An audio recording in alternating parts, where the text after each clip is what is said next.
Why does the West panic every time Africa moves closer to Russia? Why is it suddenly a global issue when African countries choose new allies? These are sovereign nations. They have the right to make decisions in their own interest. And yet, the outrage from Western powers says otherwise. In recent years, Western media has been loud and clear. They're constantly reporting on Russia's growing presence in Africa, as if it's a threat, not a choice. Politicians in Washington and Brussels treat it like a crisis. They speak as if African countries are making a mistake, or worse, as if they don't have the right to choose. Just recently, a Western intelligence report revealed something shocking. Satellite images showed Russian weapons on African soil, in multiple countries. That's right. The West is now using satellites to monitor Africa's partnerships. They're watching every move, every deal, every shipment. But here's the bigger question. Why are so many African nations turning to Russia in the first place? What is it they see in Moscow that they no longer trust in the West? Could it be respect? Could it be partnership without strings attached? And most importantly, why can't the West simply respect Africa's decision? This is more than politics. It's about power, control, and fear. Because for the first time in decades, Africa is choosing its own path. And the old powers? They're not ready to let go. Let's find out what's really going on. A new report from the West has just raised eyebrows. According to European officials, Russia is expanding its military presence in Africa, quietly but powerfully. Satellite images now reveal that Russia has delivered advanced Su-24 fighter bombers to an airbase in Bamako, the capital of Mali. At the same time, a Russian cargo ship named Petra was spotted unloading military vehicles at a port in Guinea. The evidence is clear, and it's making the West nervous. European authorities claim this is more than just cooperation. They say it's a direct attempt by Russia to bypass the sanctions placed on it after the war in Ukraine. Those sanctions were supposed to cut Russia off, to isolate it economically and politically. But Russia seems to have found a new lifeline. That lifeline? Africa. By supplying weapons to African nations battling insecurity, Russia is not just staying afloat, it's building alliances. These are countries that need real support, and they see Moscow as a partner who delivers. Western officials now accuse Russia of doing more than evading sanctions. They believe Russia is challenging Western influence on the continent. For the first time in decades, the West has real competition in Africa, and it didn't see it coming. But here's what they're not asking. Why are African nations so eager to work with Russia? Why are even traditionally pro-Western countries, like Nigeria, now opening their doors to Moscow? Maybe the answer isn't in the weapons. Maybe it's in the respect, the leverage, and the independence that African leaders feel they never truly had with the West. The question isn't just about Russia's strategy, it's about Africa's awakening, and that is what scares the West the most. Since 1960, the year most African countries gained independence, something strange happened. The West never truly let go. Yes, the flags changed. The colonies became nations. But the power structure? It stayed the same. The West positioned itself as Africa's natural partner, in trade, in defense, and in economic deals. Why? Because of shared history, they said. But in reality, it was about control. Back then, African nations were young. Many didn't know they had real choices. So they signed deals, accepted aid, and looked to Europe and the US as guides. But this relationship was never built on equality. The West held on to a colonial mindset. It didn't see Africa as a partner, but as a project, a place to extract resources, a market to exploit, a continent full of people who, in their eyes, still needed to be helped. To the West, Africa was not a powerhouse of over 1.4 billion people. It was a tool, a pawn in a global game. And worse, African leaders were often treated like children, told what to do, how to vote, which allies to choose, even which wars to support. This is why we've seen endless interference from Western powers like France and the United States. Whether it's in elections, military operations, or economic policies, the West always finds a way in. But now, things are changing. Africa is waking up to the truth. And the old ways? They're being questioned like never before. Trade between Africa and the West has always told a deeper story. A story not just of business, but of power. For decades, Europe was Africa's biggest trading partner. Long before China entered the scene, Europe dominated the continent's markets. But the rules of this trade, they were never fair. In 2002, the European Union signed the Cotonou Agreement, a massive deal involving 79 countries across Africa, the Caribbean, and the Pacific. On paper, it looked promising. The agreement claimed to promote equal partnership and development, but in practice, it told a very different story.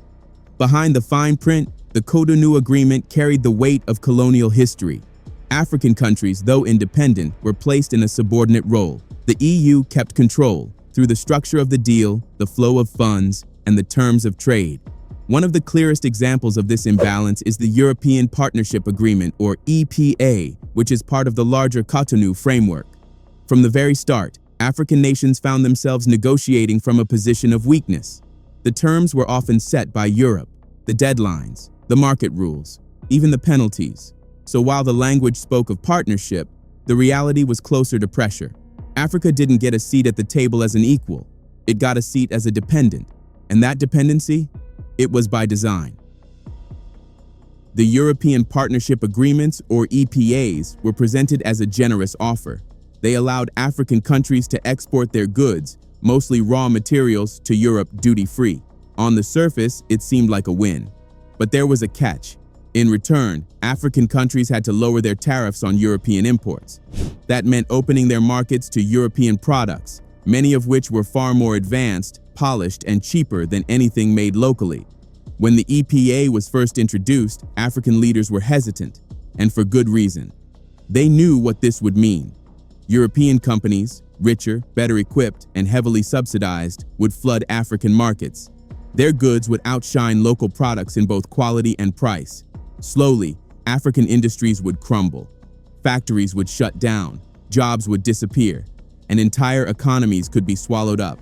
Europe could afford this deal. They only needed Africa's raw materials: gold, oil, cocoa, timber. Things they don't make, but need to fuel their own industries.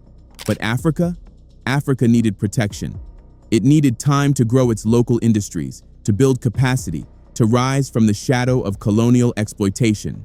Opening its doors too wide, too soon, would be a death sentence. And yet, the pressure to sign was enormous. Some leaders gave in, others resisted, but the message from Europe was clear: take the deal or be left behind. There was another reason African countries hesitated to sign the EPA. It wasn't just about protecting local industries, it was about survival. You see, many African governments rely heavily on tariffs from imports. These taxes are a major source of revenue, money that funds agriculture, healthcare, education, and infrastructure. So when the EPA demanded that African nations reduce those tariffs, it wasn't a small ask. It was asking them to cut off their own lifeline. But did Europe listen? No. When African leaders raised their concerns during trade negotiations, hoping for fairness or compromise, the European Union responded with pressure, raw, unapologetic pressure. Instead of adjusting the deal, the EU made a threat. If African countries didn't sign quickly, Europe would pull the plug on foreign aid. That's the same aid many governments depended on to keep their budgets afloat. But it didn't stop there. Europe also threatened to shut its doors, to block African exports from entering the European market. In simple terms, if a country didn't sign, its economy would be punished. No negotiation, no sympathy, just a deadline and a threat. Imagine that. After centuries of colonization and exploitation, African nations were now being forced to choose: surrender your economic future or risk collapse. This wasn't partnership, it was coercion. And yet these are the same people, the same institutions that claim to stand for peace, democracy, human rights, and equality. They brand themselves as defenders of global values, as champions of justice. But in reality, they act like bullies, willing to threaten, punish, and manipulate, just to protect their own interests, even if it comes at the cost of another nation's future. Faced with the EU's threats, many African countries eventually gave in. They signed the agreements, not because they believed in them, but because they had no choice. And the consequences? Devastating. Local industries across Africa struggled to survive. Many collapsed under the weight of cheap foreign imports. Government revenue dropped, and with it, the ability to invest in education, agriculture, healthcare, all the pillars of development. And then came the cycle. The same trap Africa has known for decades. The more African countries lost revenue, the more they relied on Western aid to survive. And the more they relied on aid, the more control the West had. Because aid, too, comes with strings. We've seen it time and time again. When African leaders try to stand tall, when they try to chart their own path, aid becomes a weapon, a silent threat, a leash disguised as a gift. This isn't partnership, it's power. And Africa is waking up to it. Trade is just one piece of the puzzle. The unequal partnership between Africa and the West runs far deeper. Defense is another battlefield. Take France, for example.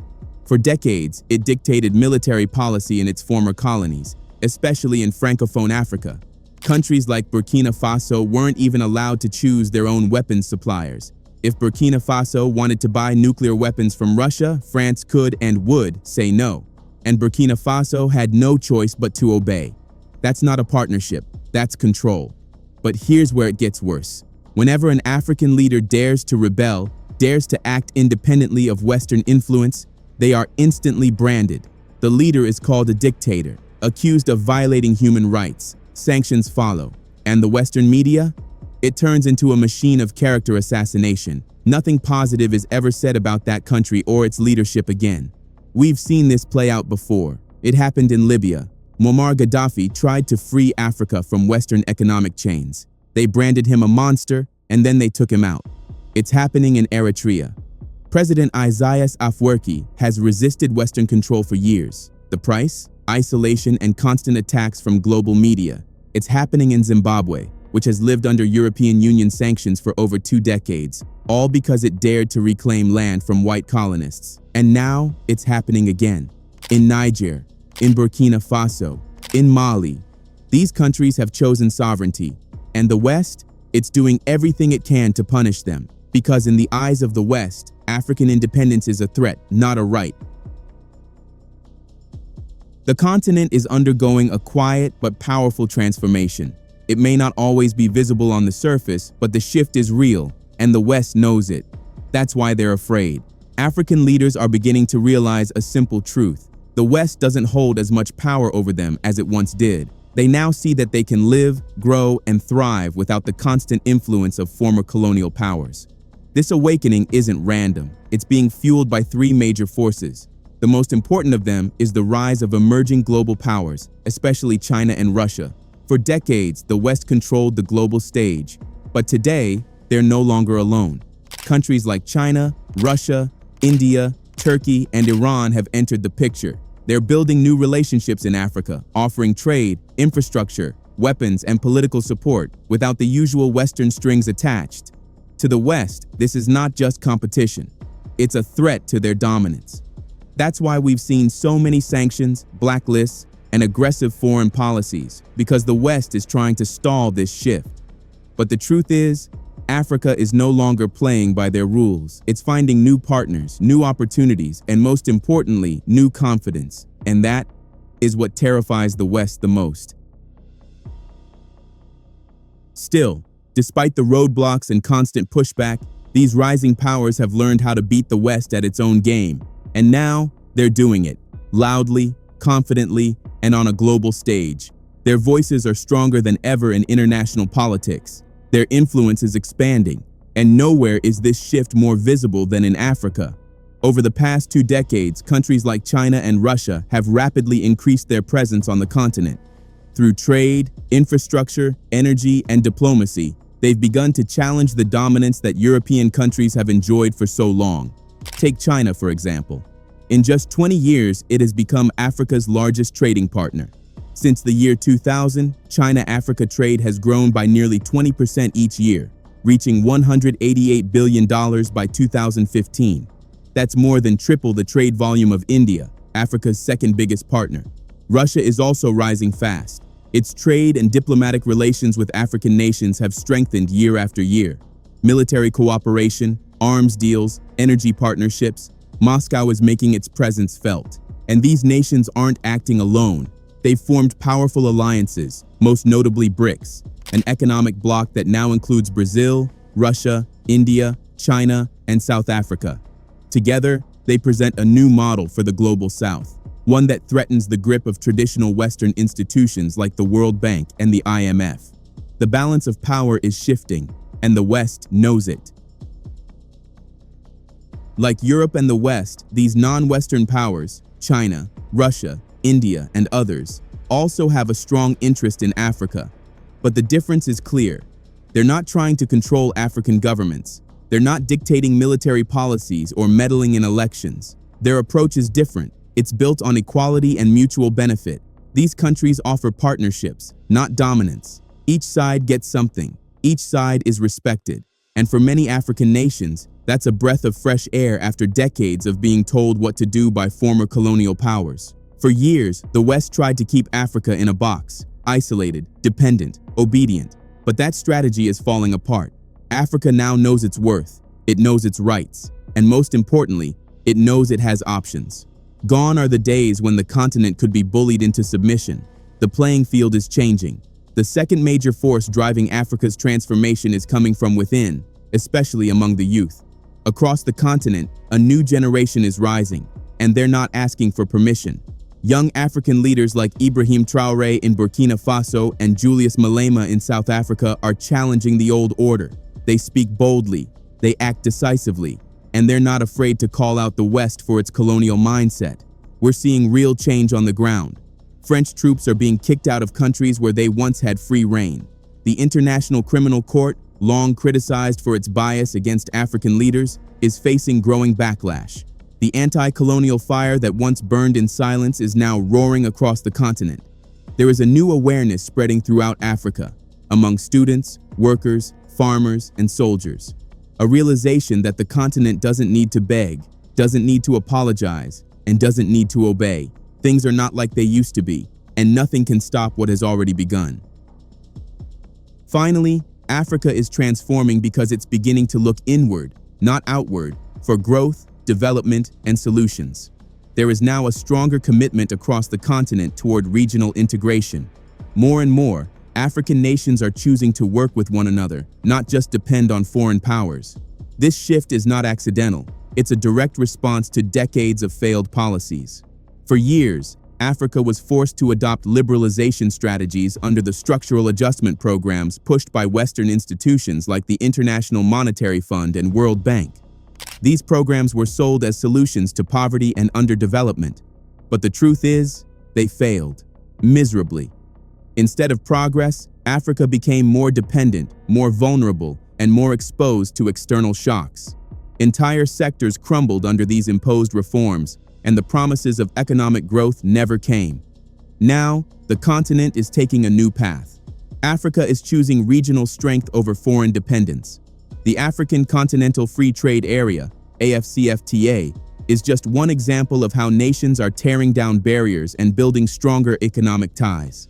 Even long-standing restrictions like visa requirements between African countries are beginning to disappear. Kenya and Rwanda have already opened their borders to all Africans, and others are following suit. A new wave of unity is sweeping the continent, not just in words, but in action. As African countries grow stronger and more interconnected, it's becoming clear. They won't tolerate trade deals or foreign partnerships that work against their long-term goals. The future will belong to those who respect Africa's vision, not those who try to control it. The era of dependency is ending. A new Africa is rising, united, self-reliant, and ready to shape its own destiny. Russia has shown strong support for the AES bloc, support that goes beyond just words. Just a few weeks ago, Moscow agreed to supply weapons and military training to the AES joint force.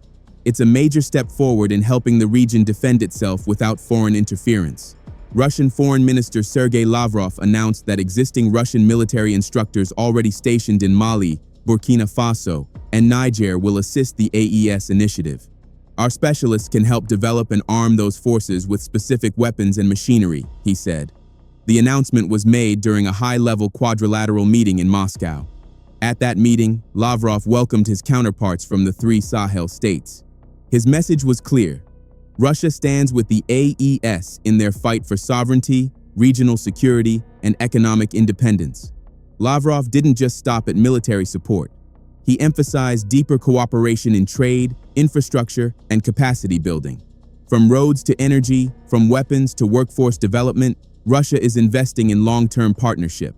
But perhaps most importantly, Lavrov extended an invitation that signals global recognition. He confirmed Russia's intention to boost AES participation in international platforms like the Russia-Africa Forum, laying the groundwork ahead of the 2026 Russia-Africa Summit. This isn't just about defense, it's about presence. It's about giving Africa a voice, loud and clear on the world stage. After the Moscow meeting, Mali's foreign minister, Abdoulaye Diop, reaffirmed his country's deep commitment to the AES alliance. He spoke of a new era, one grounded in shared goals of security and development. The AES-Russia alignment is reshaping the security and diplomatic contours of the Sahel, he said. It's a strategic pivot with long-term implications for Africa's balance of power. The message couldn't be clearer. In a joint statement, the ministers agreed to acquire advanced, high-performance military equipment and ensure proper training for the AES joint force. And Russia? They're ready to help. The statement confirmed Russia's willingness to provide all necessary technical assistance to make this vision a reality. So, like we said, things have changed, and there's no going back. Africa is choosing its future, and it's choosing partners who respect its sovereignty, its strength, and its right to rise. Now, the choice belongs to the West. Change your approach, or watch from the sidelines as Africa builds something new, without you. What are your thoughts? Let us know in the comments below. Don't forget to like, share, and subscribe to the channel for more stories that matter to Africa and the world.